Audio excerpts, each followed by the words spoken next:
it's something that growing up you watch. You have obviously Michigan parties, you at your school, your favorite team colors. So it's something that's been with me for a while. Which way did you lean when you were younger? I was a Michigan fan growing up, so obviously I'm here now, so it's pretty cool.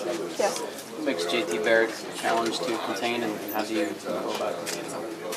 I think first and foremost he's been in Coach Meyer's system for 3 or 4 years now. He knows the offense. He's elusive. He can break tackles. He can throw. He can make the throws when needed. He's just one of those type of players that if you don't have somebody watching him all the time, it could be a problem for you. One of the guys that always said that, Curtis Samuel.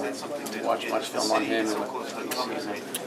I haven't watched too much film. Definitely get into that today. He's a good player. He can make plays. That's something we're going to have to stop and put a stop to and contain. You talked about how reps go down and it's more mental this week. What are you thinking about? What's going through your mind? Yeah, I mean, it's a big game, but when you get down to it, you watch the film, you see what you can exploit. Coach Brown calls up the plays, has a good scheme for us every week. And at the end of the day, you just look for ways to be better than them. Certain plays, like I said, the mental reps are huge. Sometimes they're better than banging your head every single play, especially for a D lineman. Like I said, at the end of the day, it comes down to the mental reps and seeing what you can exploit. Chris, I know you guys aren't focused on the past in this round. We know you hear both sides of it. Just beyond this game, how important of a big picture of it is to win in this, change the dynamic. Yeah, I think it's always fun, especially if you're talking about for fans on both sides of the teams that you're rooting for. You want to have some type of competition. You want it to be a competing game, back and forth each year. But it's more important for the players this year for us to get a win, and especially being a fifth-year guy and not being Ohio State. It's important for us to get that win.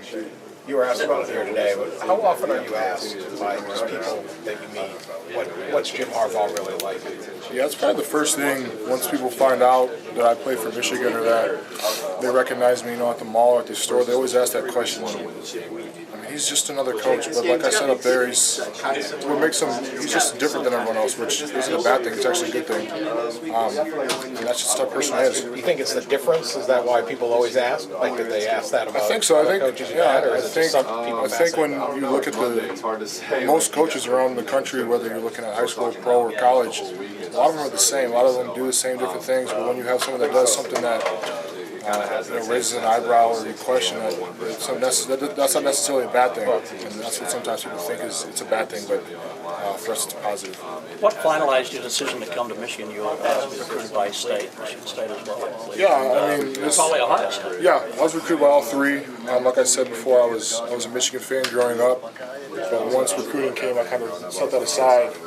This was just a place for me, academic-wise. Coach Madison was a big reason I came here. I'm glad he's still here. But there's those type of things when you want to come in.